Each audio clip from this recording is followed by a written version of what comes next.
Boa noite, moçada. Tudo bem com vocês? Espero que sim.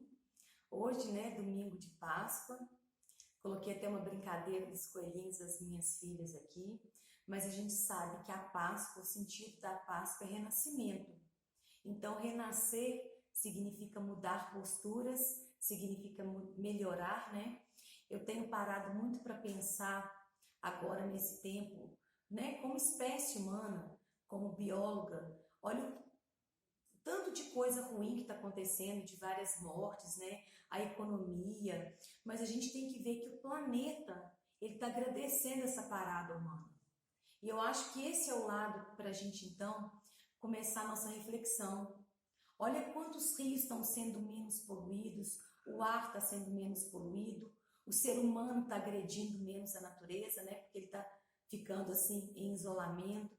Então eu acho assim que um dos vídeos dessa incrível quantidade de vídeos que a gente vê, né, sobre pandemia, sobre morte, sobre coronavírus, certo? Um vídeo que eu achei maravilhoso, que depois eu vou até postar no meu canal, é o quanto a natureza tem agradecido, certo? Essa diminuição da intervenção humana. Então vamos aproveitar esse tempo de Páscoa então para renascimento, para repensar as nossas atitudes então, como moradores, né, como habitantes desse planeta, que é o planeta que a gente vive, que é o planeta Terra que está agradecendo a ausência humana, certo? Que está agradecendo a destruição, a diminuição da destruição humana. Bem, na aula de hoje, então, eu vou dar seguimento ao sistema endócrino, mas eu preciso que vocês tenham visto antes, né, o sistema endócrino parte 1, que está no meu canal, né, Fernanda Zucchini, vocês já sabem, certo? Então, assisti primeiro o sistema endócrino parte 1 e agora, então, o sistema endócrino parte 2, que eu vou dar continuidade, ok? Um beijo e fiquem com Deus. Moçada, então vamos dar continuidade ao sistema endócrino, que esse é o sistema endócrino parte 2, certo? Só para a gente relembrar, eu falei que o sistema endócrino é responsável, junto com o sistema nervoso, pelo controle e integração dos demais sistemas. Lembram disso? Que o sistema nervoso tem ação rápida, né?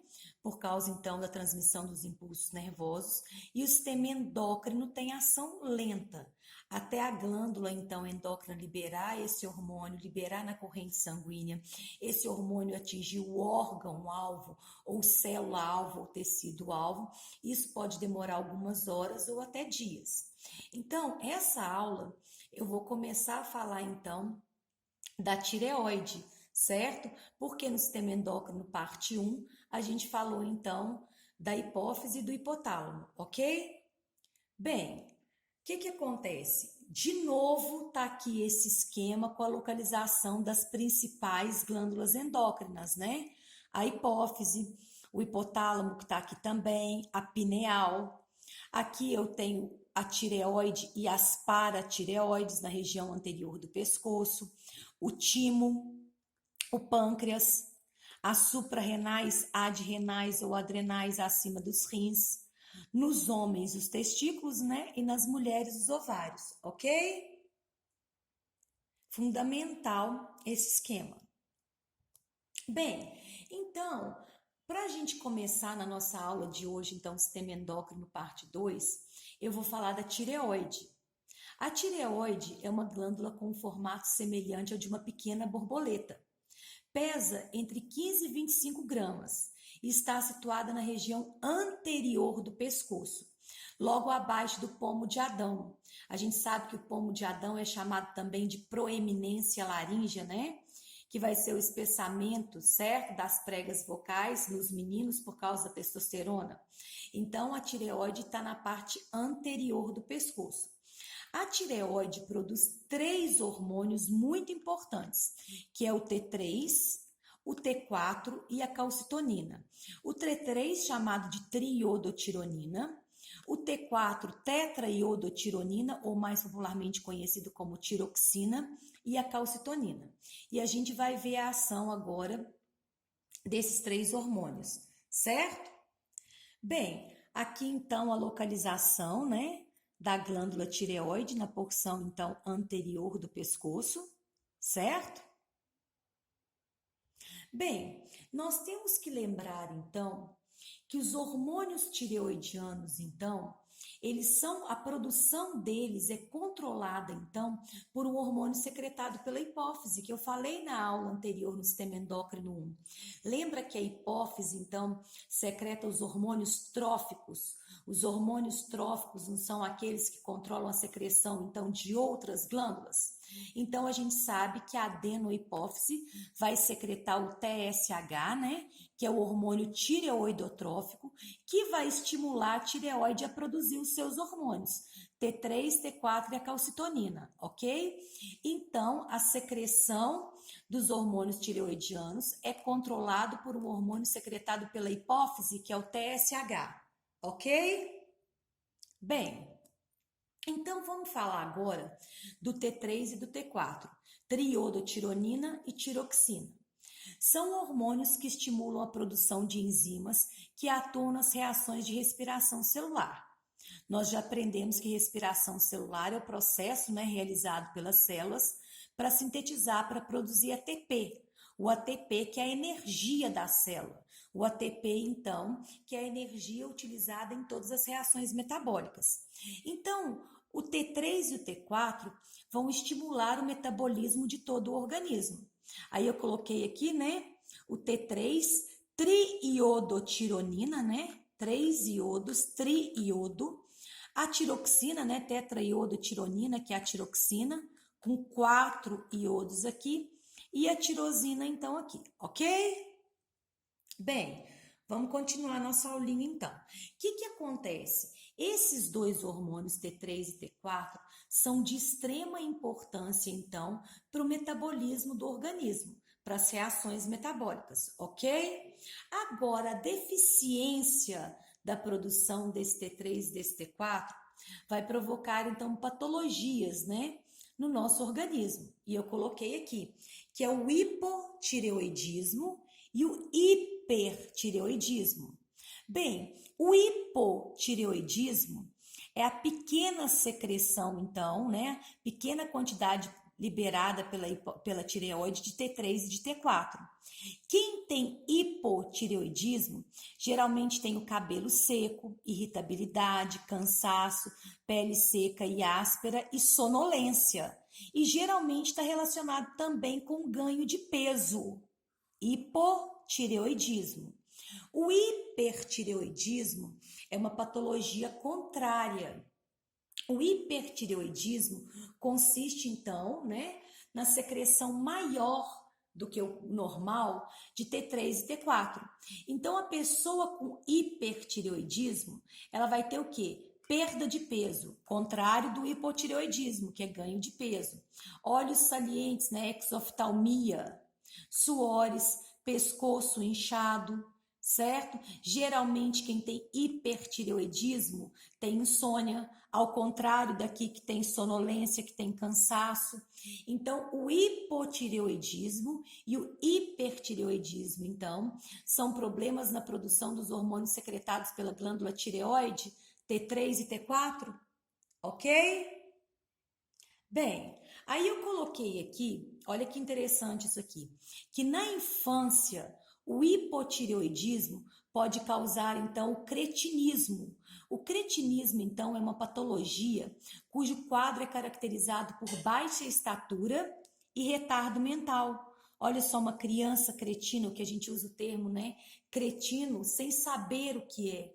Na verdade, o cretinismo é uma patologia causada, então, pelo hipotireoidismo que acontece na infância, ok? Cretinismo, então, hipotireoidismo na infância, combinado? Bem, agora a gente tem que relembrar quando a gente estudou os sais minerais. Olha a importância do iodo aí. O iodo, ele é indispensável para que a glândula tireoide possa sintetizar e liberar na circulação os seus dois hormônios, né? Que é a tiroxina, que é o T4, e a triodotironina, que é o T3, que a gente viu nos slides anterior. Apesar da principal preocupação ser a carência do iodo, né?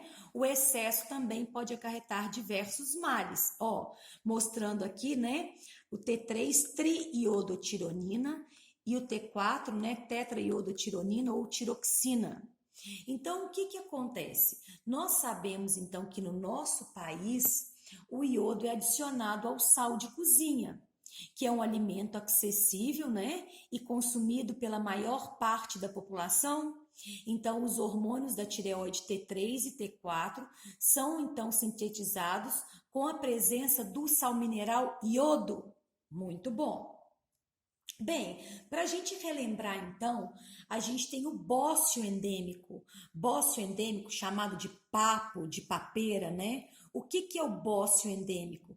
Não é um aumento do volume da glândula tireoide, geralmente causado pela falta de iodo, certo? Olha aqui mostrando então, a existência de nódulos na tireoide também é considerada bócio.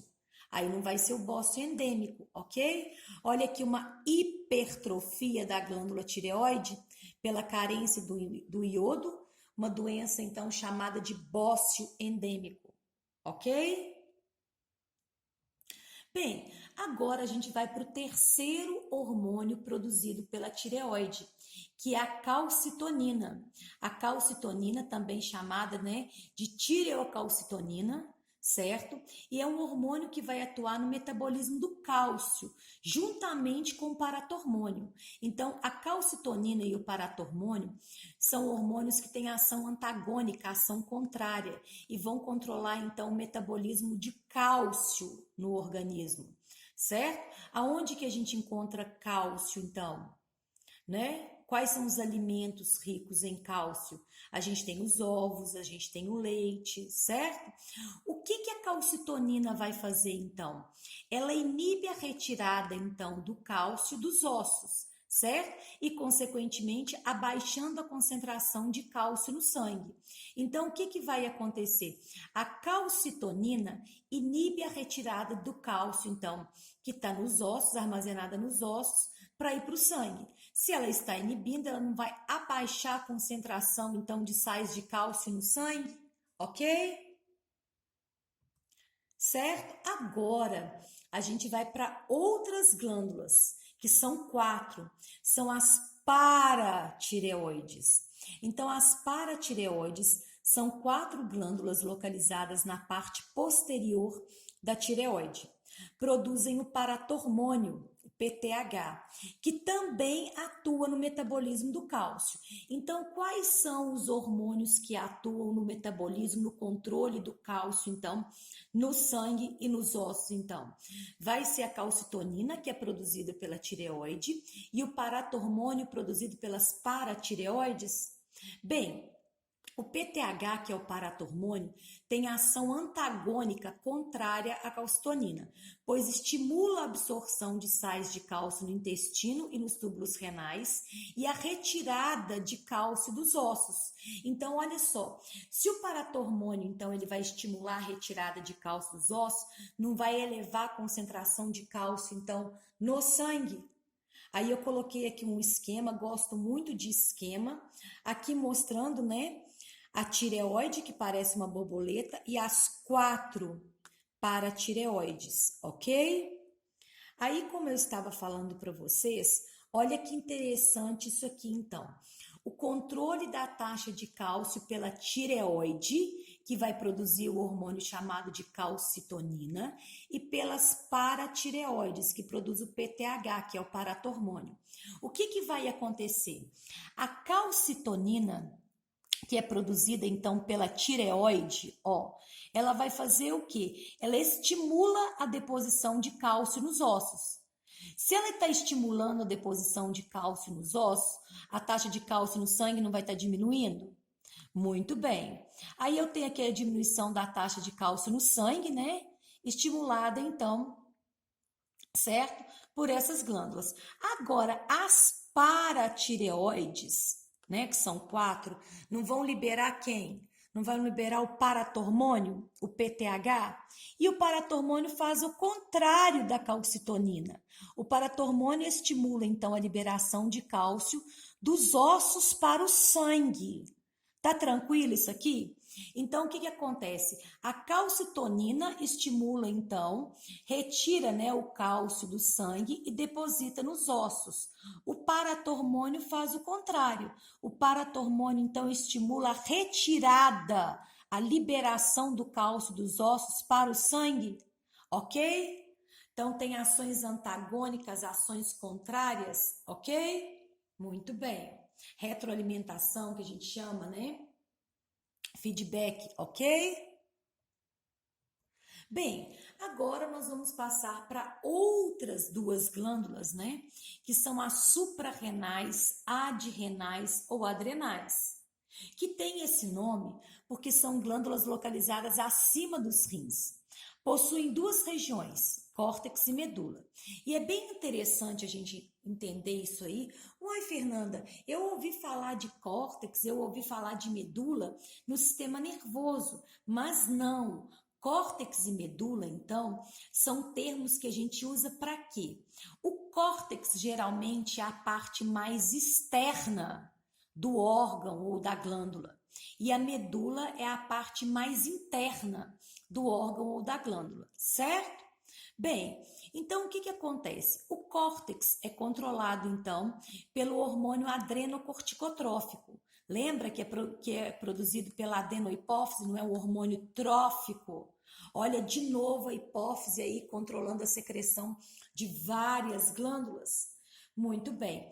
O córtex, então, das adrenais, vai produzir os hormônios corticoides. A gente já ouviu falar muito disso, né? Quais são esses hormônios corticoides? Os mineralocorticoides, os glicocorticoides e os sexocorticoides. Bem, agora a medula, que é a parte mais interna das glândulas adrenais ou suprarrenais, ela não é controlada pelo hormônio adrenocorticotrófico. Ela é controlada pelo sistema nervoso autônomo e vai produzir então dois hormônios, a adrenalina e a noradrenalina, ok? Bem, aí eu quis mostrar para vocês, né? São duas porque a gente tem dois rins, as suprarrenais, adrenais ou adrenais. O córtex, que é a parte mais externa, então, da glândula, e a medula, que é a parte mais interna. O córtex, então, que vai produzir os hormônios corticoides, e a medula, que vai produzir adrenalina e noradrenalina. Tá tranquilo até aí, moçada? Vou tomar um pouquinho de água aqui. Bem, então, olha o que eu coloquei aqui. Os hormônios produzidos pela adrenal. O córtex, né, que é a região mais externa, vai produzir os hormônios, os corticoides, os glicocorticoides, os mineralocorticoides e os sexocorticoides. A medula, que é a região mais interna, vai produzir quem, então? A adrenalina, né, também chamada de epinefrina, e a noradrenalina, certo? Ou norepinefrina. Tá tranquilo até aí? Bem tranquilinho, não tá? Bem, moçada, então agora vamos para os hormônios corticoides, então. Os hormônios produzidos pelo córtex das glândulas adrenais, certo? Os mineralocorticoides, eles vão atuar no equilíbrio hidrossalino, certo? Dentre eles, então, o que destaca-se vai ser a aldosterona, que é o hormônio que estimula a reabsorção de sódio, certo? Mineralocorticoide, eu vou lembrar de qual hormônio? A aldosterona, que controla então a reabsorção de sódio.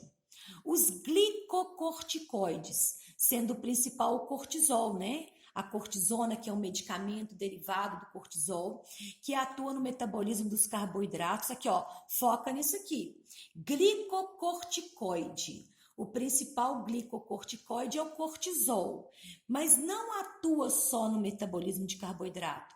Atua no metabolismo de carboidrato, de lipídio e de proteína, ok? Foca nisso aqui. Os glicocorticoides, principalmente o cortisol, vai estimular então a neoglicogênese ou gliconeogênese. O que é isso então? Não vai quebrar o glicogênio que está armazenado no fígado, que é um açúcar de reserva em várias moléculas de glicose? Além do que o cortisol, que é bem conhecido nosso, né? Ele tem ação antialérgica e anti-inflamatória. Vocês já devem ter tomado, então, algum antialérgico, algum anti-inflamatório, algum medicamento que tinha o cortisol, ok? Ou derivado do cortisol. E os sexocorticoides. Dentre eles, destaca-se, então, a deidroepiandrosterona, que é um hormônio andrógeno. O que é um hormônio andrógeno? Que tem efeito masculinizante. Ele vai atuar, então, nos caracteres sexuais secundários masculinos. Crescimento de barba, alargamento do peito, engrossamento, né, da voz, ok? Mineralocorticoides, glicocorticoides, sexocorticoides. Mineralocorticoide, eu vou lembrar da aldosterona. Glicocorticoide, eu vou lembrar do cortisol. Sexocorticoide, deidroepiandrosterona, ok? Tá tranquilo? Então, vamos continuar nossa aulinha. Bem, olha essa doença que interessante aqui. A doença de Cushing, né? Ela é causada pelo aumento da produção de aldosterona e ou glicocorticoides, certo? Se eu tenho um aumento, então, da produção de aldosterona e de glicocorticoides. Quais são os sintomas, então, de quem tem essa doença de Cushing aqui?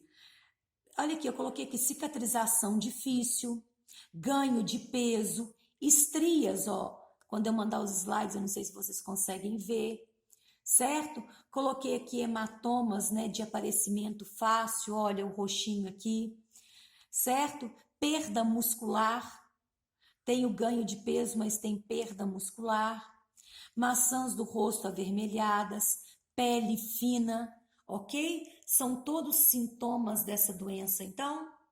Muito bem.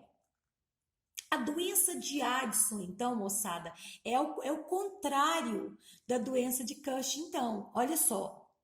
A doença de Addison, ela é causada, então, pela diminuição da produção da aldosterona e ou glicocorticoides, certo?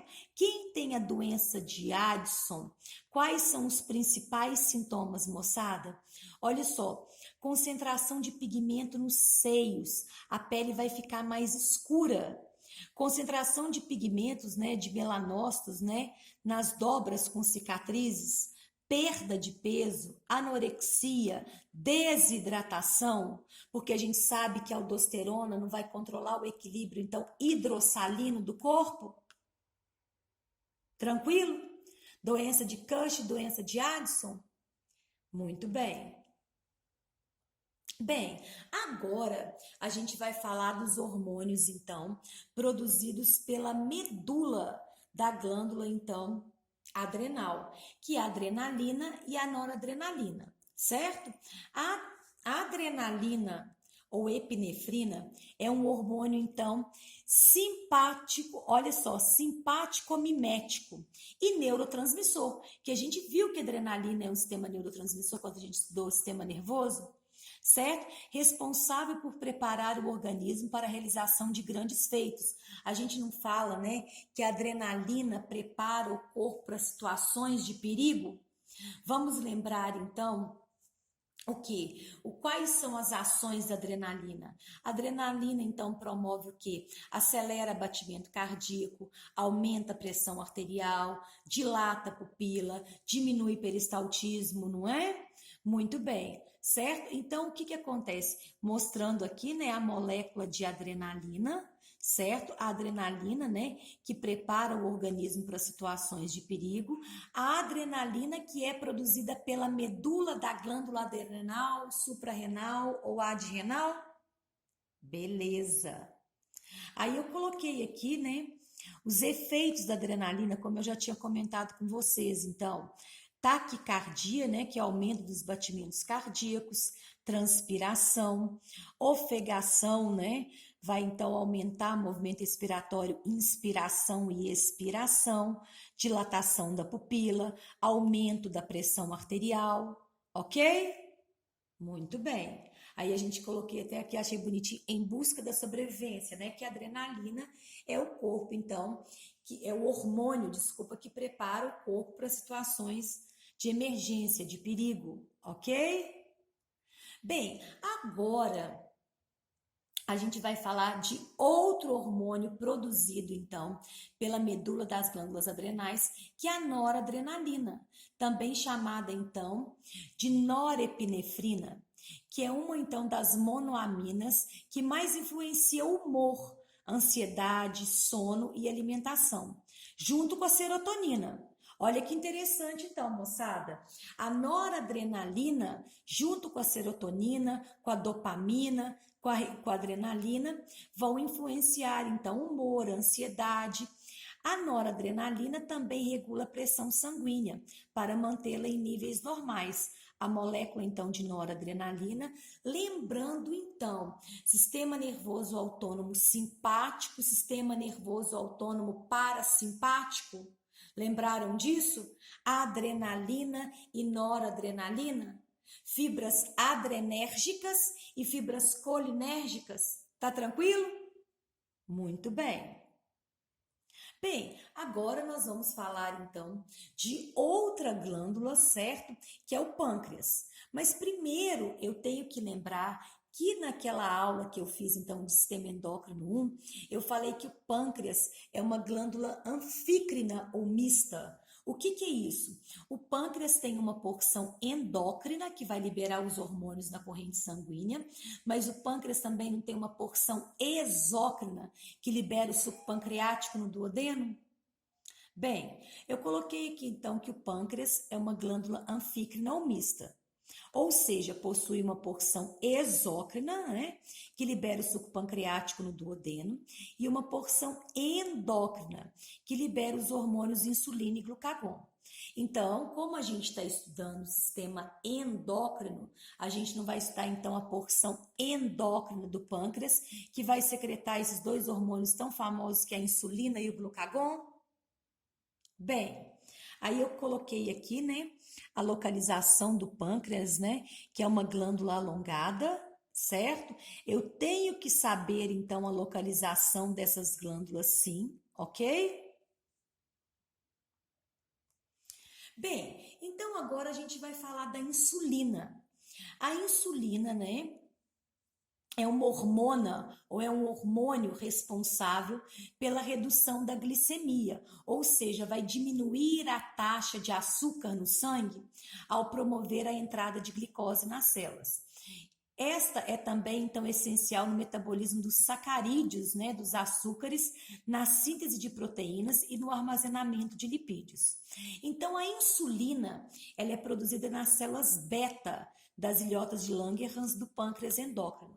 Bem, vocês estão lembrados que eu comentar com vocês, então, que a insulina é um hormônio proteico? Isso vai ser importante daqui a pouco para nós, ok? Então, a insulina é um hormônio, então, que vai tirar a glicose, né, que veio dos alimentos, então, vai tirar do sangue e levar para as células. Nós não precisamos da glicose nas células junto com o oxigênio para fazer a respiração celular e produzir o ATP?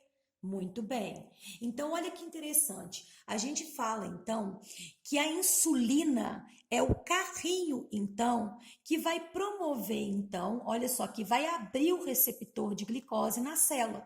Então, a insulina, ela tira a glicose do sangue e leva para dentro das células. É o carrinho, né, que leva a glicose, então, que está na corrente sanguínea, é o transportador de glicose para dentro das células. Olha que imagem maravilhosa. Ok? Aí aqui eu mostrei então, né, que as células betas do pâncreas, então, vão produzir a insulina, certo? E a insulina, então, ela vai tirar a glicose, então, que está alta no sangue, né, porque vem depois da alimentação, certo? Que vai, então, fazer o quê? Diminuir a taxa de glicose no sangue? Muito bom.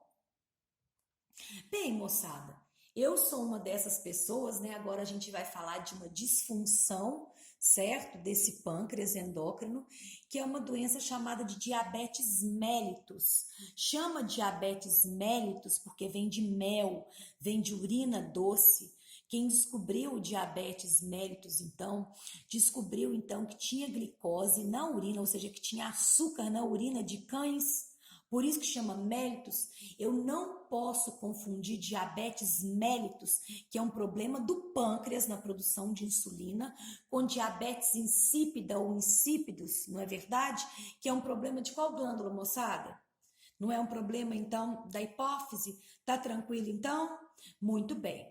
A diabetes mellitus é uma doença crônica. O que é uma doença crônica? É uma doença que não tem cura, né? Caracterizada pela elevação da glicose no sangue, hiperglicemia. Porque se a pessoa não produz ou produz pouca insulina, não vai ter o carrinho que é a glicose, né, que é a insulina, para levar a glicose, então, do sangue para as células. A gente sabe que a taxa normal de glicose no sangue, falo muito bem disso, né? Porque vocês todos são meus alunos e sabem que eu sou diabética, sabem que eu sou insulino dependente, então. A taxa considerada de glicose normal para pessoas normais, não é de 70 a 110, então? Muito bem. O que acontece, então?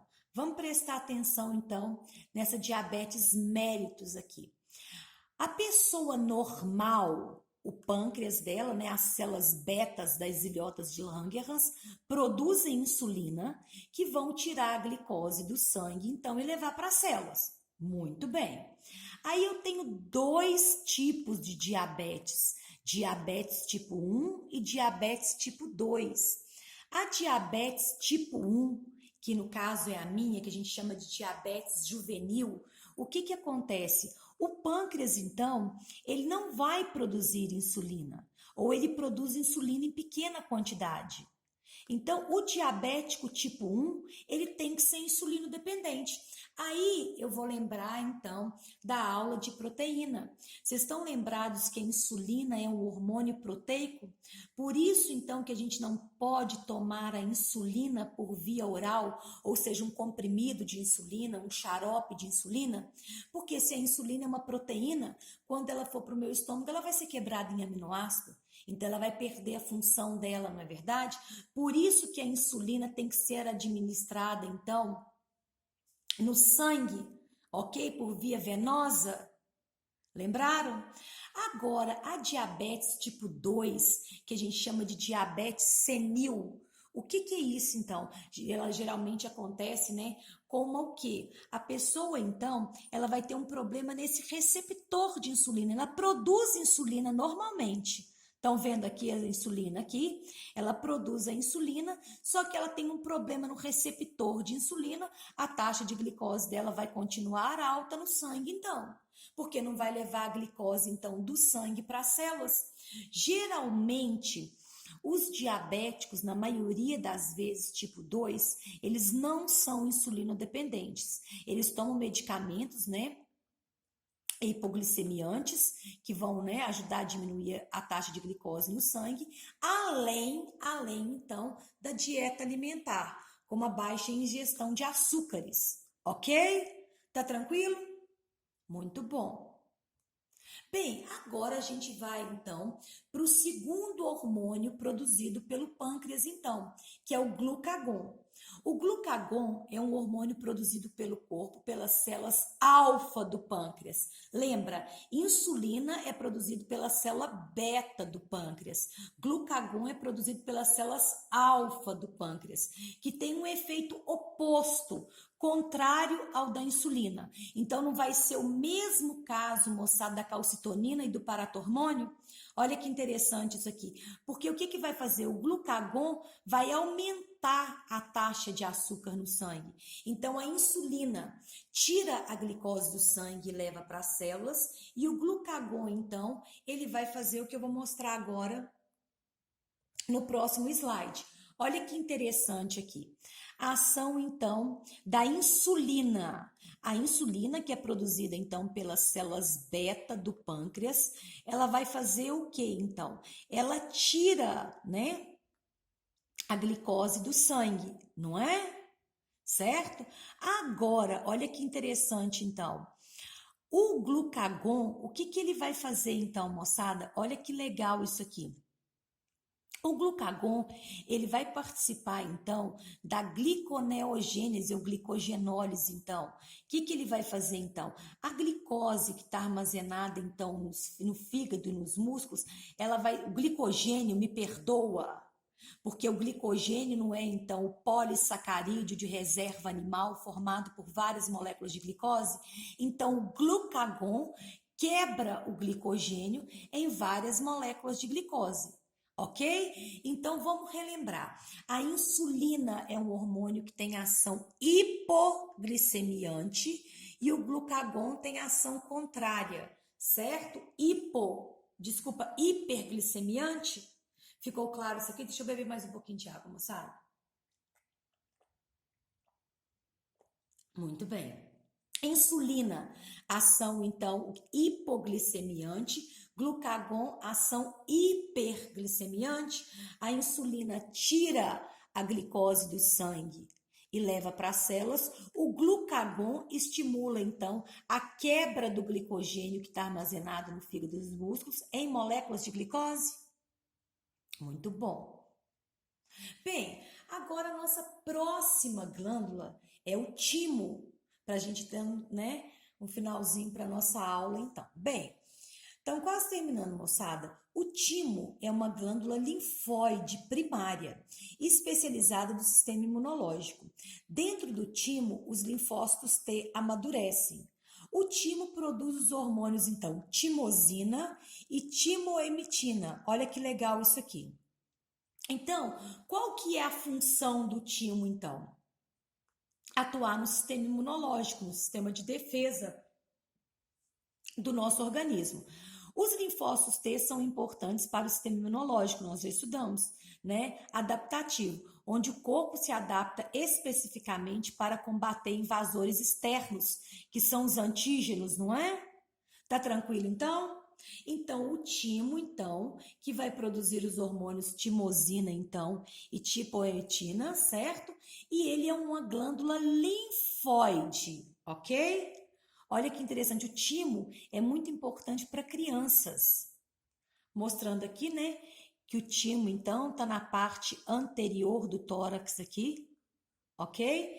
Que é uma glândula que está relacionada, que produz hormônios, então, que vão ser responsáveis, que vão ajudar, então, no amadurecimento dos linfócitos T, ok? Muito bom. Bem, e agora a nossa última glândula de hoje, que vai ser a pineal, ok? A glândula pineal, então, também conhecida como conário, epífise cerebral ou simplesmente pineal, é uma pequena glândula endócrina no cérebro dos vertebrados. A glândula pineal produz a melatonina. Ai, moçada, que legal isso aqui. A melatonina, então, é um hormônio derivado da serotonina, né? Que modula os padrões de sono nos ciclos circadianos e sazonais. Olha só, então, a melatonina, então, é um hormônio que está relacionado